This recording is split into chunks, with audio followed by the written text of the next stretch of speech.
See you later. Alrighty, so this is our first speed day of the semester, and for part one, we have Dr. Hargrett with our FAFSA tips and tricks. So Dr. Hargrett, you can go ahead and get things started. Thank you for being with us today. Thank you so much for inviting me. It's always a pleasure.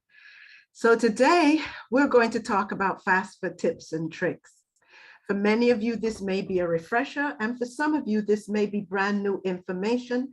And so FAFSA, as you know, is the way that you are able to tap into federal funds. Now, I'm not a FAFSA expert, but I could tell you this.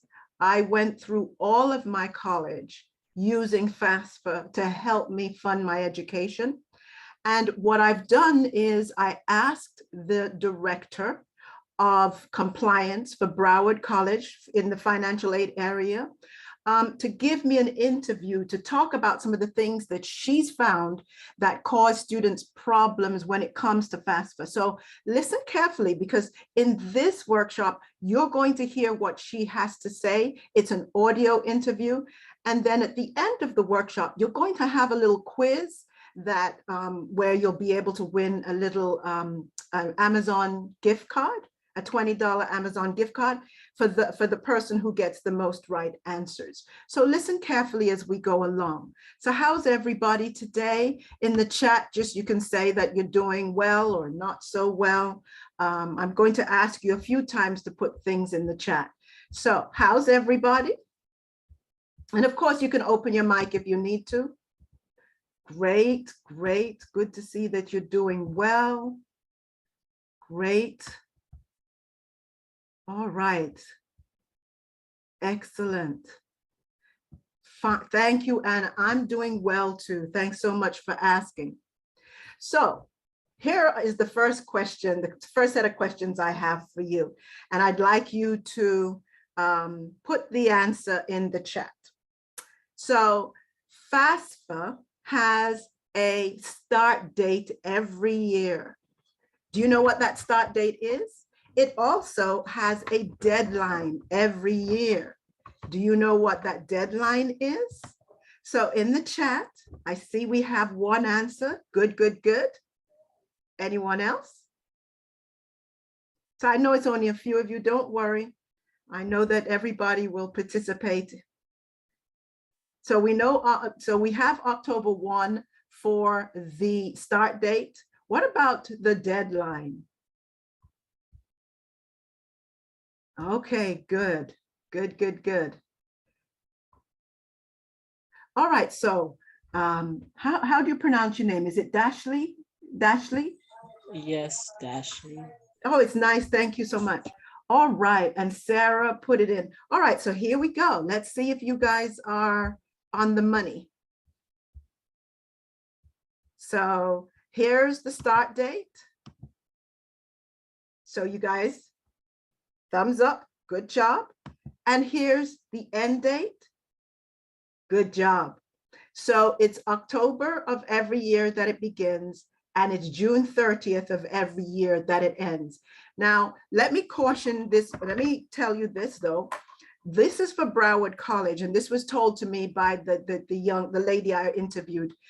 If you transfer to other institutions, don't expect that the deadlines are exactly the same as Broward College. Some are and some are not. So if you do transfer, once you've finished at Broward College and you're deciding to transfer to a university, and that university, of course, participates with the federal government in terms of FAFSA, find out the deadline. Don't assume that the deadline is the same at other institutions.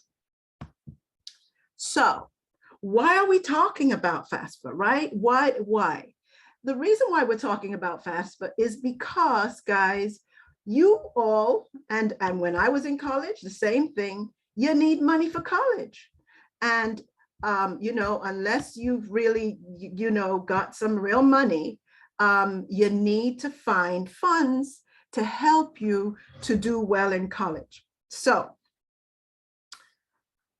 Broward College is what type of institution? Is it a public 2-year? Is it a public 4-year in-state? Is it a public 4-year out-of-state? Or is it a private?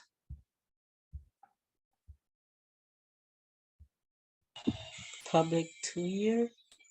Public 2-year, okay. Anyone? So we've got public, and it says public, and then we have public 2-year. Anyone else?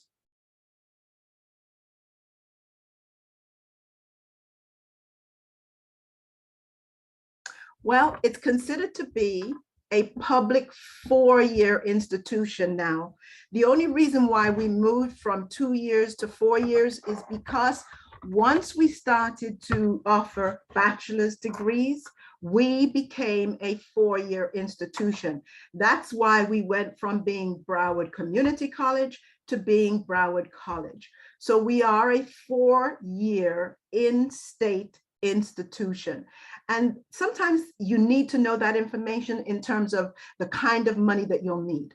So as you can see, at Broward College, and this comes from a national statistics. So for the public 2-year and the public 4-year, you need about $26,800, right, to be able to afford to go to a public 4-year institution. For most of Broward College students, where does that money come from? Now, if you were deciding that you wanted to travel out of state to another 4-year college out of state, and a 4-year public college is a college that is run by the state, like Broward College is run by the state of Florida. If you're going to Georgia and you're going to a public institution, then it would be a public college run by the state of Georgia. And so you would need $43,280 if you decided to travel to a 4-year. Now, if you are going to a private for-profit, can you name any of the private for-profits, private not-for-profit colleges in Florida? Does anyone know any of the private not-for-profits?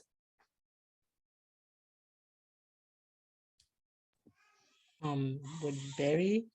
Barry is a private not-for-profit, exactly.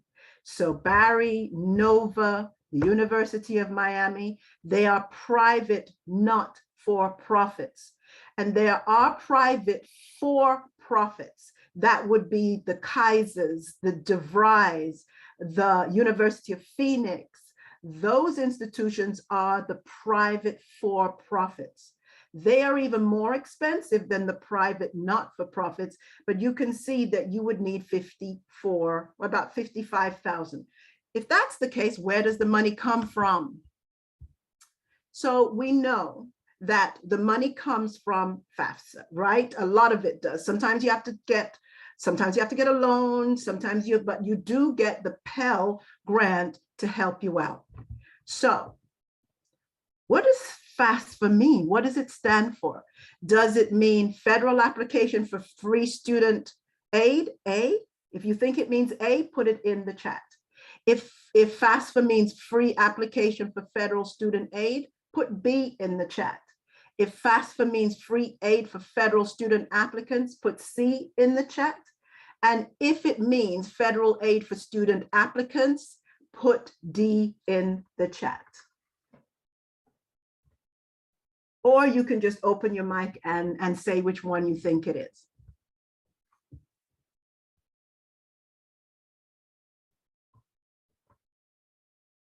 A, B, C, or D. Good, Sarah. Good, Thomas. Anyone else? Let's see if you're right.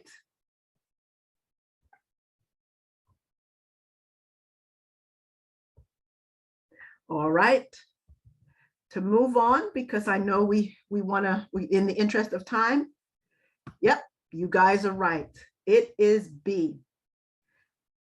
The operative word is free. The free application for federal student aid. It is free. That means you do not have to pay somebody to do it for you. You don't have to pay for the application. You do not have to pay. And this is important for you to understand. Now, to find out if you're eligible for financial aid, and I know probably if you've gone through TRIO, you know, but there may be students who listen to this later on who may not have gone through the process. And so to find out if you're eligible, the website down below, studentaid.gov, understanding age, eligibility and requirements, that's the place to go. The reason why I put that there is because there are students who wonder, are they eligible? And I'll give you an example. When I first came to this country, I came in on a visa, and that visa was a permanent US visa, but I was not a citizen. I could not become a citizen until I believe at that time it was 8 years later. Was I eligible for financial aid when I came into the US? The answer is yes, I was, because I came in under that kind of visa. So if you want to know if you're eligible, then this is the website to find out. Any questions so far?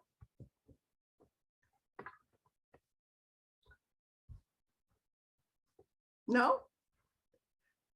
All right, so next what I'd like to do is just show you a quick video just to give you an idea, an overview, and I'm sure that many of you may know this, but just listen attentively anyway, because you may get something from this, and it's a very short video. Please indicate in the chat if you can't hear it or see it. If you're interested in financial aid for college or career school, you're going to need to fill out the free application for federal student aid, or FAFSA. It takes most people about 30 minutes to complete online, and the best part, it's 100% free, and it provides you with access to grants, loans, and work-study funds from the federal government. And many colleges and states use FAFSA information to provide their own college or state financial aid. Before you fill out the FAFSA, it's a good idea to create your FSA ID, a username and password that lets you electronically sign your FAFSA and gives you access to various websites related to federal student aid. And here's an important tip. If your parent is providing information on your FAFSA, he or she will need his or her own FSA ID. Visit studentaid.gov/FSA ID for more information. Your FAFSA can be completed online at FAFSA.gov, and help is provided throughout the online application process. You will need to fill out the FAFSA each year you are in school because your financial situation may change. Plus, you may be able to automatically transfer your tax data from the IRS, making the application even quicker to fill out. Each state and college or career school sets its own deadline for the FAFSA, so it's best to get it done early. Since some of the funds are available on a first-come, first-served basis, you don't want to miss out. Now that you know about the FAFSA, you might be asking, well, how much money will I get? Your college or career school will do the math, and there's a simple formula that they use. First, the college takes your cost of attendance, which is the total amount it will cost you to go to that school. Your cost of attendance will vary from school to school. Then, the college subtracts your expected family contribution, or EFC. Your EFC is based on information provided in your FAFSA and will not change based on the school you attend. However, the EFC is not necessarily the amount of money you will have to pay.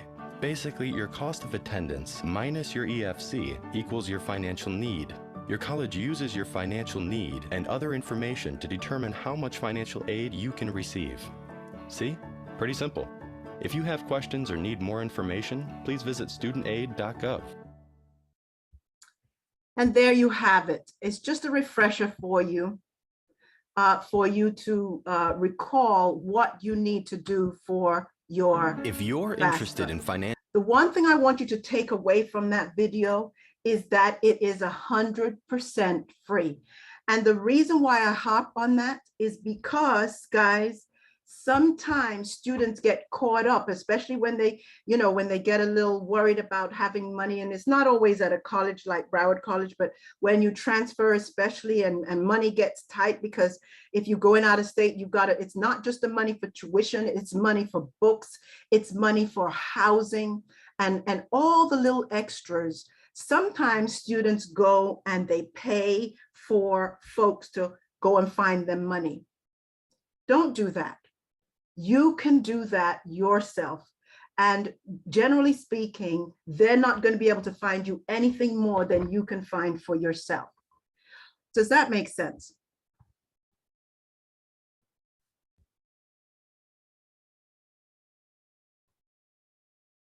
Great, thank you, thank you. Great, thank you. Now, what I'd like to do next is I want to talk to you about a tip that I find to be very, very important.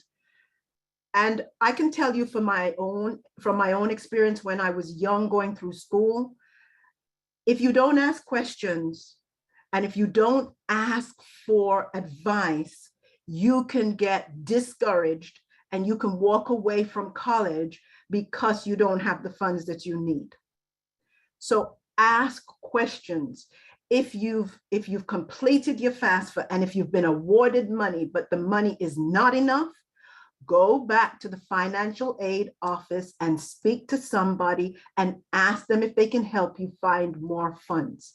So the rest of this is advice from one of the financial aid officers. She's the Director of Financial Aid Compliance and Training. Her name is Melissa Charlemagne, and she's giving some advice to you that I hope that you take. If you've already heard it, then consider it a refresher, but listen carefully.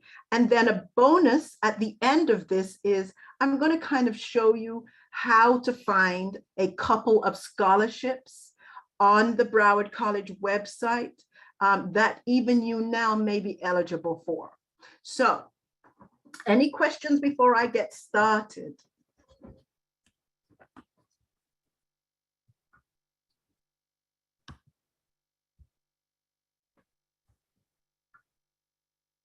Any comments about your own experiences with FAFSA or with financial aid?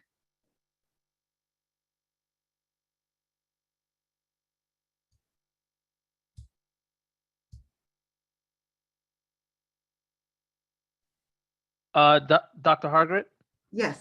I do have some students that ask questions about dependency status. Yes. So I don't know if you had that in your I presentation. I do. Oh, you have it in your presentation? Yes, Oh, okay. yes. I think it might be the next slide. She doesn't cover excellent. everything, but when you listen to it, you'll hear what she does cover. And then, after that, it's going to have to be some very specific questions to a financial aid officer, because there's so many different variations.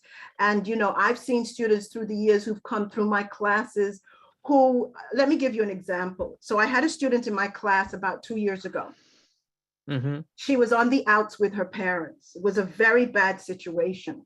She was sleeping on a friend's couch. She was under 23 or 24, whatever the deadline is, and you're going to find out what the deadline is in this interview. And so she was under that kind of age of being between being dependent and being independent. So she was under that age. But no parent, none of her parents, they all both, well, her father wasn't in her life, and her mother, because she wouldn't do what her mother asked her to do, refused to fill out the FAFSA for her. Oh, wow. And she was getting ready to quit school. She was despondent. And I sent her to a financial aid officer. Well, under that circumstance, she had to prove that that she hadn't been living with her mother for a while. And I don't know how she proved that. She had to prove that her mother said that she wouldn't sign it. And then they allowed her to do her financial aid by herself.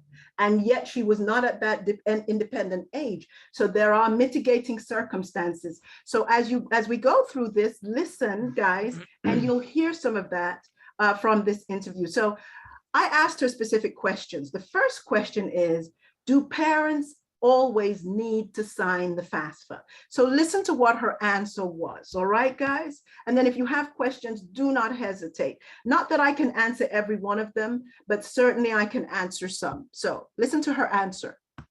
So if they're under 24, they're not married, they have no children that they support on their own, they are not military, they're not, so if they're under 24, they're not married, they have no children that they support on their own, they are not military, they're not, veterans or currently in the military, they're not homeless, then they would need the parents' information.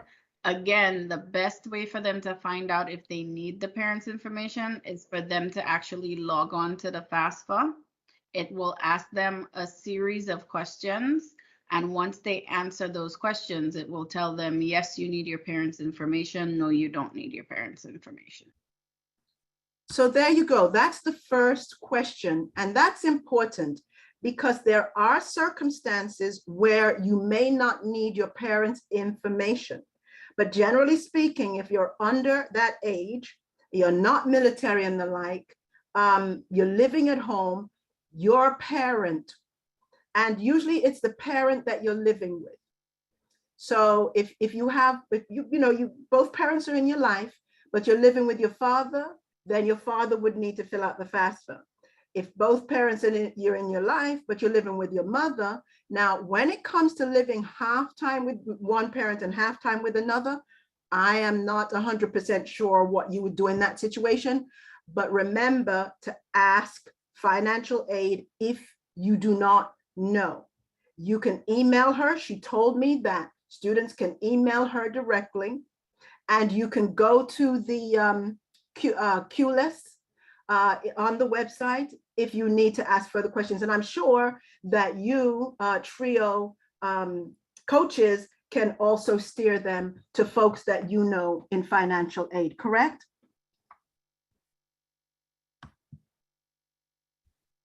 Absolutely. All right. Now, here's another question. What are some major problems students face when they're going to renew? Now, listen to this carefully because many of you are getting ready to renew. So maybe you came into Broward last year was your first year. This is the first year that you're going to renew. So listen to what she has to say here.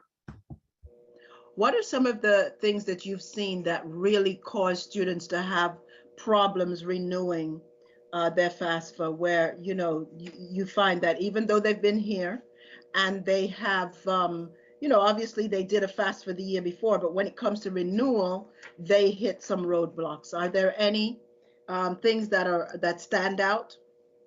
The major things are, again, the signing on and remembering the passwords and everything. Not having the parents' information if they need it. And then also they need to know what the tax information is for themselves and the parents if necessary. So if they filed taxes, they need to try and link to the IRS. If they did not file taxes, they will be able to skip that step. But again, we encourage them to link to the IRS as much as possible, because then that way the information gets pulled in from the IRS website and there's less guessing going on. And so there you go. When it comes to renewal, it's very, very important that you follow what she said. You want to make sure that you're linking your taxes or your parents' taxes, and they'll give you a series of questions, but make sure you link the taxes that they're asking you for. We're going to talk about taxes a little bit more. What are some of the, so we know, as I asked you the earlier question, but I want her to validate this so you hear it from her as well. When is FAFSA available? FAFSA available every year? Around October 1st, they'll start getting emails from FAFSA or Department of Ed saying it's time to renew. And then they can link from the email or they can go on to the website. But the FAFSA is available from October 1st of every year. October 1st. And so there you go. Just like you guys said, you were all very knowledgeable. Every year, October 1 is when the FAFSA is available. And you need to check your Broward email or the email that you provided for Broward College to communicate with you. Make sure if you've changed your email address, make sure that you're going there and you're checking, or you update your email address with the college. If not, you can lose out on some valuable information. Around October 1st, right? they'll start. Now, listen to this, because sometimes there are major roadblocks that students face. And so listen to what she had to say about that. In dealing over the years with students, I always have to hold their hand a little bit and tell them, do not be afraid of financial aid. Financial aid is here to help you. We try as much as possible to get students into school and give them the opportunity to get an education. So don't be afraid of financial aid. Don't be afraid to ask the questions. And even if you see because sometimes, like with anything finance, sometimes you get a negative answer, but just because you get a negative answer doesn't mean that that's the end all of it. So when you get the negative answer, you still need to reach out and ask the question, what are my options? What is the student's options? So for example, like in the situation that you just gave, the student is not in contact with the parent. They don't know where the parent is. They don't have the parent's information. Just because the FAFSA says, okay, you need your parent's information and you can't go any further, doesn't mean that that's it. That's all. There's nothing else we can do.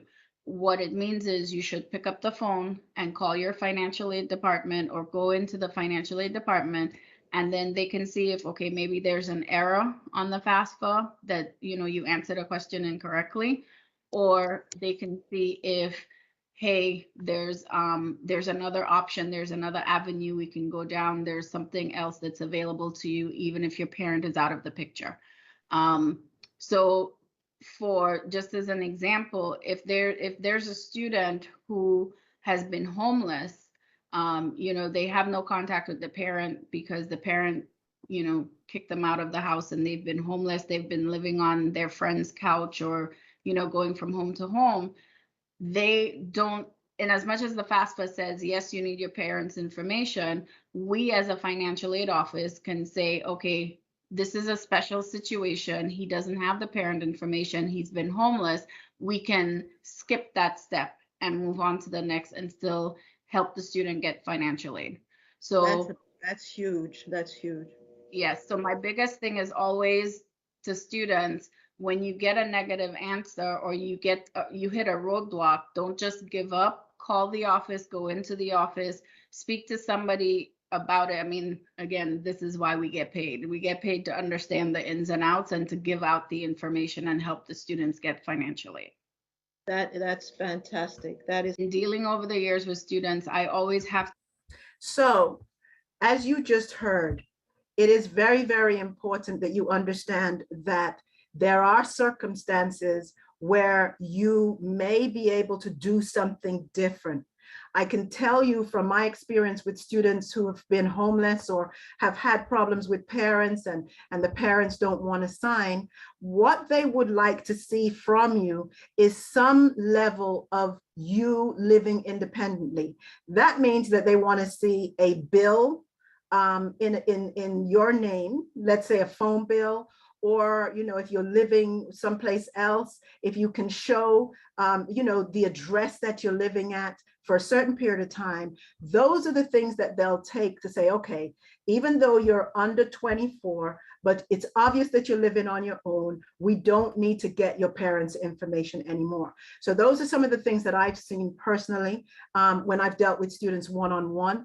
But again, as she said, you want to ask the right questions. Don't just assume, just because it says it in the application, that if you have a different situation, go in, talk to financial aid. I know sometimes it's not easy. Sometimes you have to wait, but it's worth the wait, because if you need money for college, you need to make the time to make sure that you have covered all bases in order to get the kind of money that you need to be successful. Does that make sense, guys?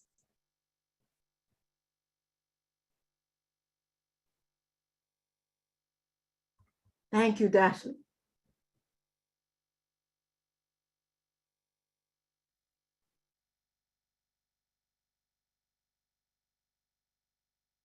Thank you, Thomas.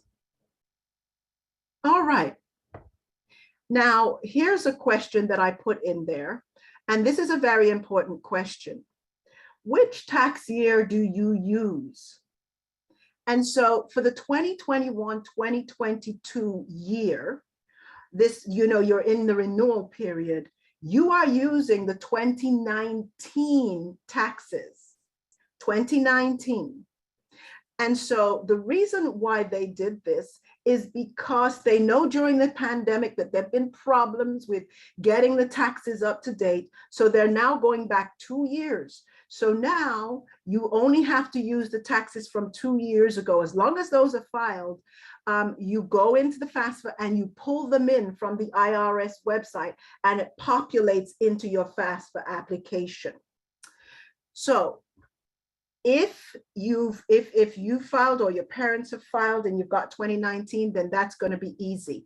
If there's a problem or a change, again, you're going to have to go in and talk to one of these financial aid folks to let them know that there's some problems with 2019. What can I do about it? Because there's a lot of problems and circumstances, especially because of what's gone on with COVID. And so you have to ask the right questions. Any questions about this? The year that you have to file, like we're in 2021, 2022, but you're not using your 2020 taxes, you're using your 2019 tax.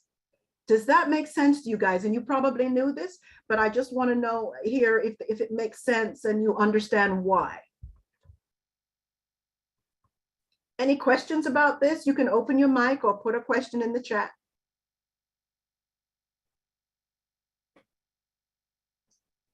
Okay, thank you. Dr. Hargrett? Yes. I was going to ask, for the 2022-2023, which is coming up now, and students are starting to fill out now for next year, are they going to require the 2020 tax info now? Or I was thinking they might. Okay, because I was thinking maybe they would skip to requiring 2021. No. But they, according to the lady that I spoke to, Melissa, she said it's always going to be 2 years back from now on. Okay. All right. Not one. Now, I'm no expert, so whatever they ask, but that's what she told me, and I'm quoting what she said. Okay, excellent. Thank you. My last question is, when it comes to scholarships, students have to fill out FAFSA. Is that correct? Not for. I'm sorry, I think I clicked off. 1 second. Got it. There are a few. You would, again, I would direct them to the Broward website and let them go through every single scholarship. I mean, I've told students again, you have to do the work sometimes. It takes a step sometimes, but if you click on, I would click on every single scholarship and see which ones require the FAFSA and which ones don't. The thing about the FAFSA is that usually for a scholarship, you're applying because you meet a certain criteria. And so we encourage the filling out of the FAFSA because then it's an application that has most of the information that you need. So that way you don't have to answer that information over and over all the time.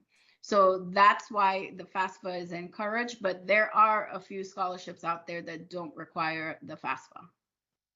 Got it. Got it. So now I'm moving on, and I want to spend about 5 minutes talking about scholarships. Have any of you applied for scholarships? Have any of you ever tried to get a Broward College scholarship, and were you successful? Dashley said yes.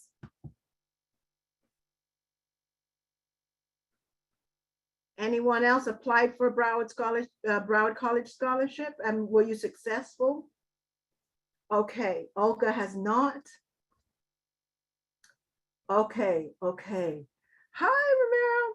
Listen, it is so important that you spend the time, because you can get your financial, you can get your financial aid, which means your Pell and the like, but you still may be a little tight. But there are scholarships that can put some money in your pocket. So would you like to see a few? At least two?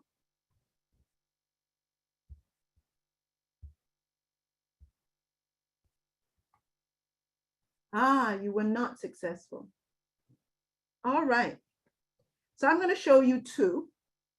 And then remember that there are a bunch more. I just went onto the website to find them. So let me ask you this question. If you have your Pell Grant, let's say, or any other financial aid, can you still get a scholarship? Type in the chat, yes or no.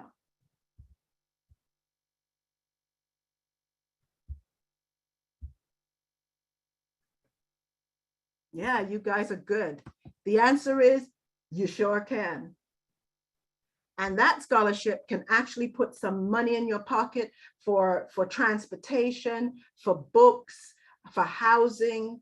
And so let's take a look at two scholarships that I just got off of the Broward website.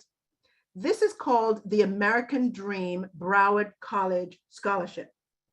Now, this may not be for all folks, because the first criteria is that you've got to have at least 75% of your program complete. So for those of you who are let's say that you're going for the 2-year degree, the associate's degree, and let's say that you've got more than, let's say 60 credits. So let's say you've got more than 45 credits, you would be eligible. Now, do they expect you to have a high GPA? No, a 2.0. Now, this one is called the EFC. And when you fill out your FAFSA, you'll notice that when you get the paperwork back, it gives you an EFC. An EFC is the expected family contribution. It's a formula that they use, but they give you a number. So if you fall in the category of the score of 2,100 to 6,500, you qualify for this scholarship. Finally, you have to live in Miami-Dade, Broward, or Palm Beach in order to qualify for this scholarship. So if you fit this criteria now or in the future, go on to Broward Financial Aid and look for scholarships and apply for this scholarship. And here's the second one. This one I just found, and I think this is very important. So we know that because of COVID, many students have housing insecurities. What that means is that the family can't pay the rent. Somebody has to go live with uncle. Somebody has to go live with cousin. Somebody has to go live with a friend. If that's the case, you may qualify for this scholarship right here. You have to apply, and these scholarships will be announced mid-May 2022. Anybody or any friend that you know that is in this boat, tell them about this scholarship. Wasn't that cool? 2 scholarships that you can just get just like that if you fill out the paperwork. So let's wrap up. Remember that you need to log when you're going for the FAFSA. You've got to log in yourself, got to have your login and your parents' login. This used to plague me. I always used to forget my login. So put that login in a safe place where you know you can find it every year. And your parents' login, because generally speaking, your parents are not going to remember their login. And yes, you can go through the change password and things like that, but sometimes it's a hassle. In most cases, if you're under the age of 24 and you're not military and you're not homeless and you're not fostered and all of that stuff, then your parents do have to sign the application. But sometimes there are circumstances that make that different, and you can go and find out. And then the year starts October 1 for the new for the new FAFSA. So to renew it every year, it starts October 1. And then they're looking for the taxes from 2 years. Can you speak about FAFSA application and deadlines? So the deadlines every year is October, the opening is October 1. The deadline is June 30. So for the 2021-2022, it's June 30th. And then for 2022-2023, it's going to be June 30th next year. Does that make sense, Olga? Great, thank you. Do not be afraid. If there are roadblocks, take the time to go into the financial aid office. Even if you have to wait a couple of hours, it will be worth your while to get the money that you need to be successful. Many students walk away from college because they just can't afford it. Even if some students are working, they need all the aid that they can get. And so if you hit roadblocks, go in and ask about your particular circumstance. And remember that there are scholarships available. So you ready to do the little quiz? I have a quiz for you, and it's got one prize for $20 for an Amazon e-gift card. So whoever comes in first gets the gift card, e-gift card, and all you have to do is put your email in the chat, and then I'll send it to you. I did a workshop a couple of days ago, and I'm sure the student got it because I put it in right about an hour or so after the workshop ended. Before we get to the quiz, are there any questions?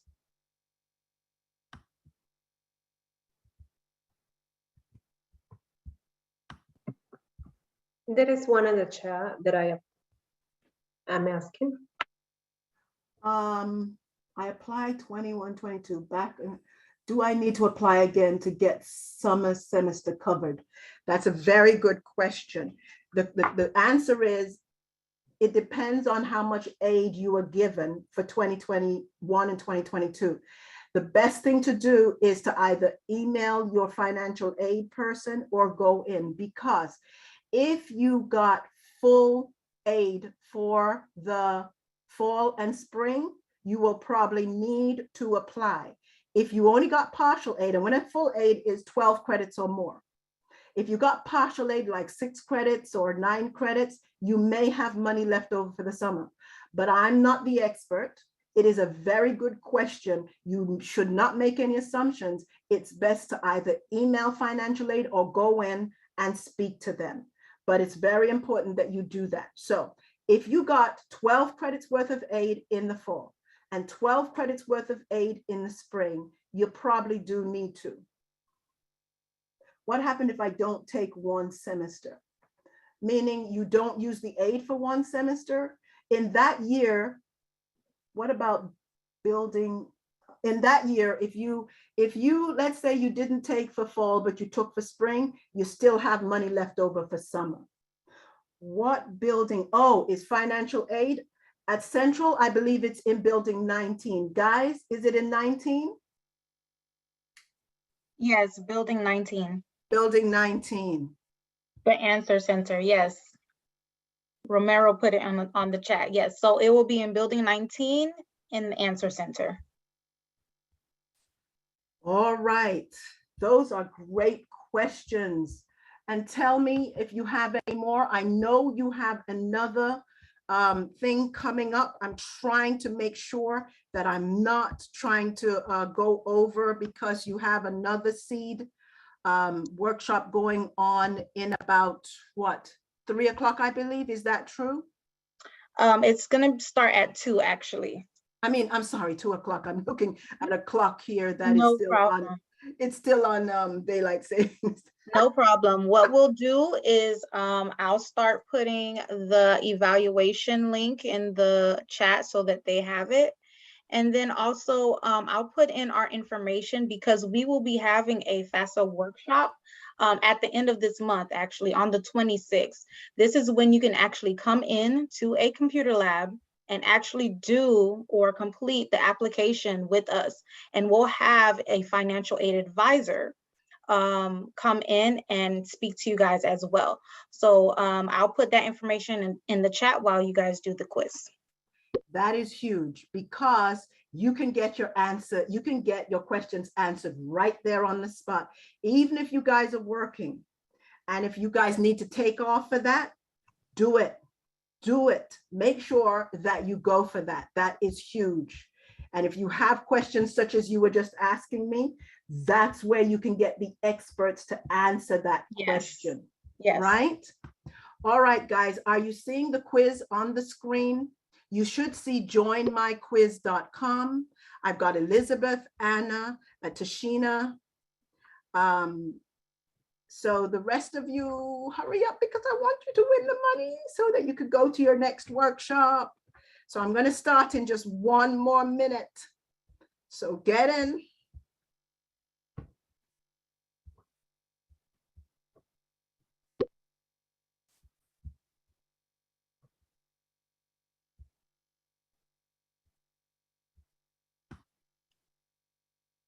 All right, is that everybody? Romero, Elizabeth, Anna, Tashina, Dashley, anybody else? I've got 5 in.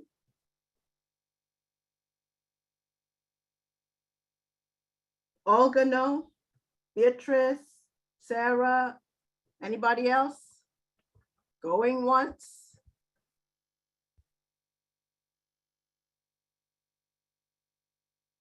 Going twice.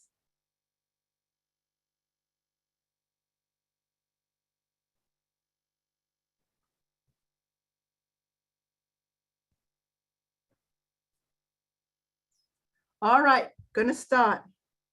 No, do I see Sarah, are you in? Not, I mean, no, Olga, are you in? All right, guys, I'm gonna begin.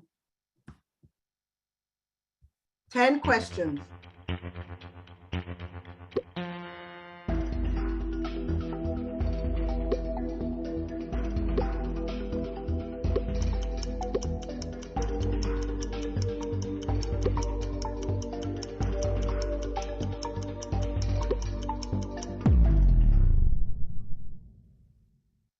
So let's see who's in the lead.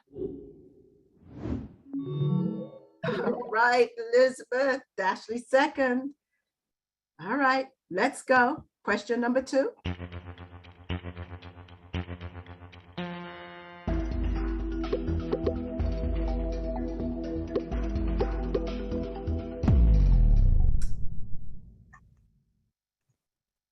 Let's see. All right, Elizabeth. Question 3.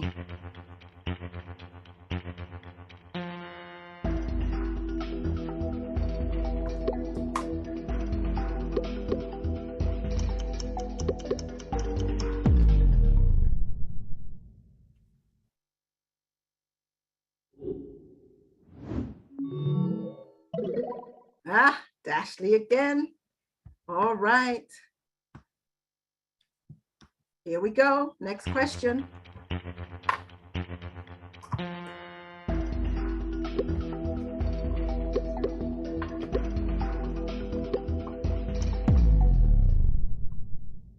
You guys are fast. Ah, Olga's in second place now.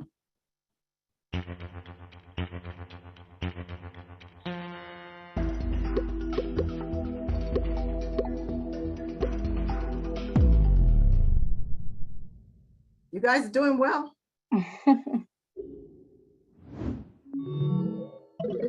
Ah, Anna's coming Wow. up. All right, here we go.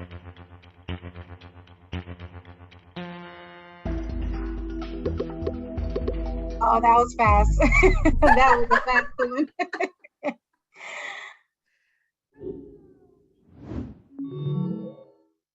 Well, I didn't make them too hard, but you know, I'm not trying to make them hard.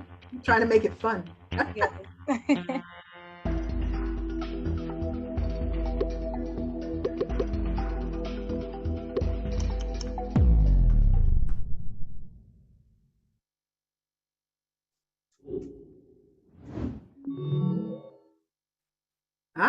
same place.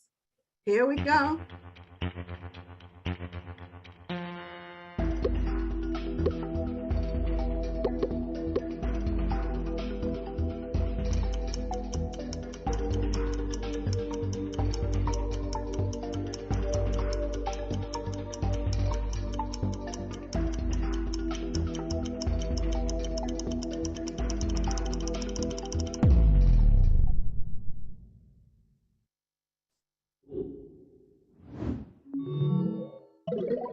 All right.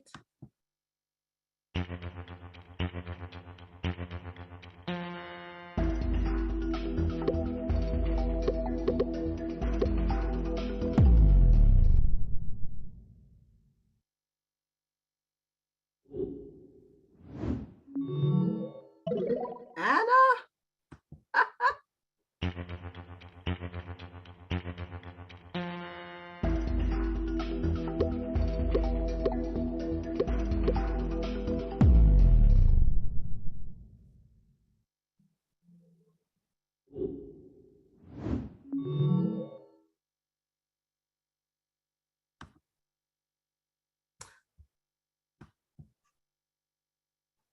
All right, guys, here we go.